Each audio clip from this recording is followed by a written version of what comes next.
ఓం మహాగణాధిపతయే నమః. ఓం గురుభ్యో నమః. ఓం శ్రీమాత్రే నమః. అరుణాం కరుణాతరంగితాక్షీం ధృతపాశాంకుశపుష్పబాణచాపాం అనిమాదిభిరావృతాం మయూకైః అహమిత్యేవ విభావయే భవానీం. శ్రీమాత్రే నమః.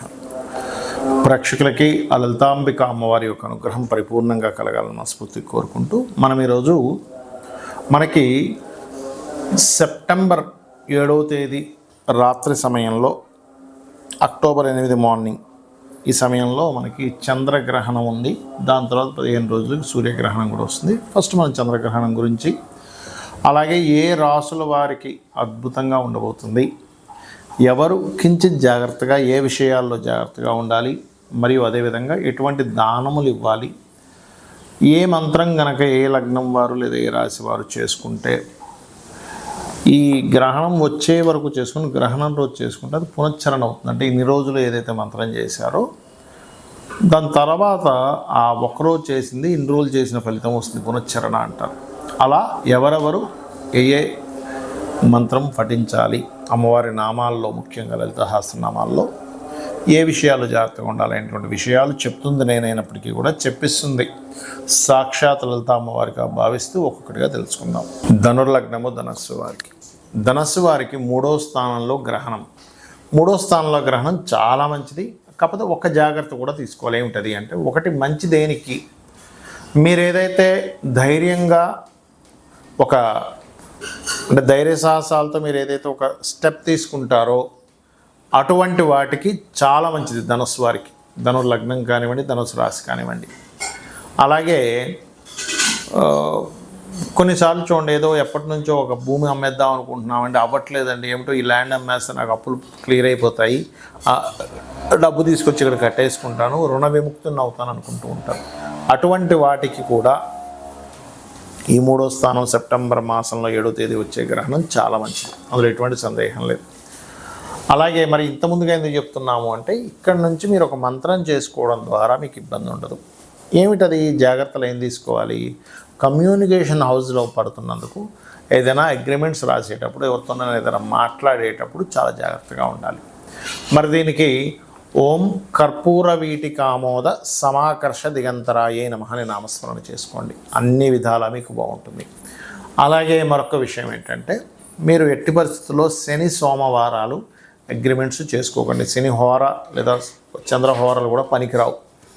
అన్నదమ్ములతోని, అక్క చెల్లెళ్ళతోని, సహోదర వర్గంతో కొంచెం జాగ్రత్తగా ఉండాలి ఈ గ్రహణ ప్రభావం. ఎందుకంటే ఇక్కడ పరాక్రమ యోగాన్ని ఇస్తుంది. ఇది పరాక్రమ యోగం ఉన్నప్పుడు ధైర్యంగా సాహసంగా ఏమైనా చేస్తుంటారు. కానీ ఒక్కొక్కసారి మన వాళ్ళు అనుకునే వాళ్ళతో కూడా పొరపాటున ఏదైనా ఒక మాట అనడం వల్ల, వాళ్ళ మనసు నొచ్చుకోవడం వల్ల మీకు వాళ్ళకు ఉండేటువంటి కొన్ని విభేదాలు ఏర్పడుతుంటాయి. కాబట్టి ఈ యొక్క విషయం చేయండి. మరియు దీంతోపాటు మీరు నిత్యము చేయవలసింది లక్ష్మీ నరసింహస్వామి యొక్క కరావలంబ స్తోత్ర పఠనం చేయండి. మీరు ఈ గ్రహణం రాబోయే వరకు రెగ్యులర్గా చేయొచ్చు. దాని తర్వాత ఆ రోజు ప్రత్యేకంగా గ్రహణ సమయంలో కనుక చేసినట్లయితే అన్ని విధాలా మీకు బాగుంటుంది. గ్రహణం అసలు ఏ సమయంలో ప్రారంభం అవుతుంది అని చెప్పి చూసుకున్నట్లయితే, ప్రారంభము అంటే పట్టు స్నానము, విడుపు స్నానము, ఇలాగా వీటి యొక్క టైమింగ్స్ అవి చూసుకున్నట్లయితే 7 సెప్టెంబర్ ఆదివారం పడిందండి. ఆ రోజు 8:58 ఇది ప్రారంభం అవుతుంది. అలాగే అర్ధరాత్రి 11 గంటల సమయంలో, అదే 7వ తేదీ సండే రోజు 11 గంటల సమయంలో 11 గంటల నుంచి 12:22 వరకు ఉంటుంది ఈ గ్రహణ ప్రభావం. ఇది ఇండియాలో ఉంది గ్రహణం, అందులో ఎటువంటి సందేహం లేదు. మరి పూర్తిగా ఎండింగ్ అనేటువంటిది 2:25 అంటే 8వ తేదీ తెల్లవారుతుందనగా 2:25 వరకు ఉంటుంది. అంటే ఈ సమయంలో అసలు మీరు చేయవలసింది ఏమిటి? గ్రహణం అనేటువంటిది ఒక వరంగా భావించండి, గుర్తుపెట్టుకోండి. గ్రహణం వరం, అంతేగాని గ్రహణం అంటే భయపడేదో కాదు.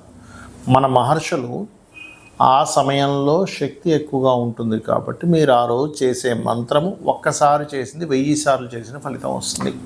అంటే ఉదాహరణకి ఓం గం గణాధిపతయే నమః అని అనుకున్నాం, 1000 సార్లు చేసిన ఫలితం ఉంటుంది.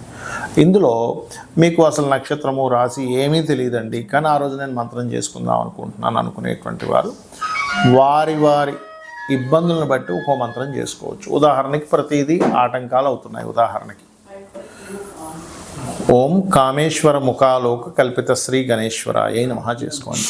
అలా కాదండి, ధన సంబంధించిన ఇబ్బంది నేను బాగా పడుతున్నాము అని అనుకుంటే కనుక ఓం సంపత్కరీ సమారూఢ సింధుర వ్రజ సేవితాయ నమః చేసుకోండి. లేదంటే అప్పులు ఉన్నాయి ఎక్కువగా అనుకునేటువంటి వారు ఓం అపర్ణాయే నమః మనసులో చేసుకోవచ్చు, ఏమి ఇబ్బంది లేదు, గుర్తుపెట్టుకోండి. అదేవిధంగా మరి కొంతమందికి చేసే ప్రయత్నాలు ఏ ప్రయత్నం చేసినా ఆగిపోతూ ఉంటాయి. అలాంటప్పుడు లేదా భయం వేస్తూ ఉంటుంది.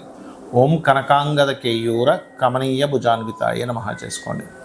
గృహయోగం కలగాలి, ఎప్పుడు ఏ గృహం కొనుక్కున్నా మాకు అసలు కలిసి రావట్లేదు అనుకున్నప్పుడు మొట్టమొదటిగా మీరు మీ యొక్క మొదటి అక్షరంలో మీ పేరులో ఉండే మొదటి అక్షరాన్ని తీసుకొని ఏ వర్గు పరంగా సెట్ అవుతుందో తెలుసుకొని మణిద్వీప వర్ణన చేసుకోవచ్చు మీరు గ్రహణ సమయంలో. అలాగే మరొకటి ఏంటంటే, ఇక్కడ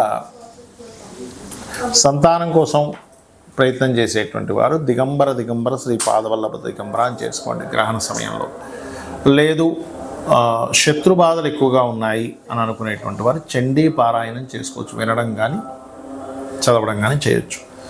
వివాహం అవ్వట్లేదు అనుకునేటువంటి వారు ఓం శివకామేశ్వరాంకస్త శివా స్వాధీన వల్లభాయ నమః, లేదా ఓం కామేశబద్ధ మాంగళ్య సూత్ర శోభిత కందర. కామేశబద్ధ మాంగళ్య అయితేనేమో వివాహం అవుతుంది, శివకామేశ్వరాంకస్త చేసుకుంటేనేమో భార్యాభర్తల మధ్యన గొడవలు తగ్గుతాయి.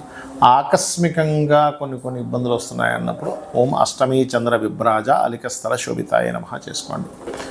అలా కాకుండా మీరు ఉద్యోగ సంబంధించిన ఇబ్బందులు ఉన్నాయి, అలాంటప్పుడు ఓం మాణిక్య మకుటాకార జానుద్వయ విరాజితాయ నమః. వ్యాపార సంబంధించిన ఇబ్బంది వస్తుంది అన్నప్పుడు ఓం ఇంద్రగోప పరిక్షిప్త స్మరతూనా భజంగికాయ నమః. విదేశాలకు వెళ్ళాలి, ఫస్ట్ మీ జాతకంలో యోగం ఉందో లేదో చూసుకొని 2 times అంటే ఆ గ్రహణ సమయంలో హనుమాన్ చాలీసా చేయండి, సంకల్పం చెప్పుకోండి, ఖచ్చితంగా పని తీరుతుంది.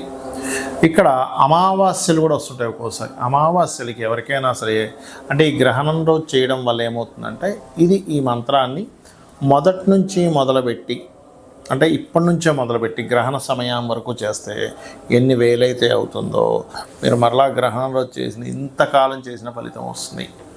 అమావాస్యలు ఎవరికైనా బాగా ఇబ్బందులు ఉన్నాయన్నప్పుడు అమావాస్యలు వచ్చినప్పుడు పితృతర్పణాలు స్వయంపాకం ఇవ్వడం చేస్తుండాలి. పౌర్ణమి వచ్చినప్పుడు అన్నదానాలు చేయడము, లలితా సహస్రనామాల యొక్క శ్రవణం కానీ పఠనం కానీ చేసినట్లయితే మీకు అన్ని విధాల బాగుంటుంది, గుర్తుపెట్టుకోండి. అయితే ఇక్కడ ఒక్క విషయం ఏంటంటే, గ్రహణము కొన్ని రాసుల వారికి మంచి కూడా చేస్తుంది, అందులో ఎటువంటి సందేహం లేదు. ఎవరికైతే ఇబ్బంది ఇస్తుందో వారు నేను చెప్పిన మంత్రం చేసుకొని గ్రహణం తర్వాత రోజు చక్కగా మీరు 2 నాగ పడగలు లాంటివి ఉంటాయి, అవి బియ్యము, మినుములు, నువ్వులు దానము, ఒక చిన్న రాగి కానీ లేకపోతే మన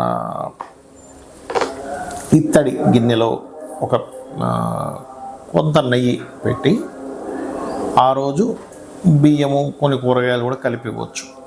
మీరు ఎవరికైతే పురోహితుడికి నెక్స్ట్ డే తర్వాత రోజు ఇస్తారో అది మీకు ఉపశమనాన్ని ఇస్తుంది.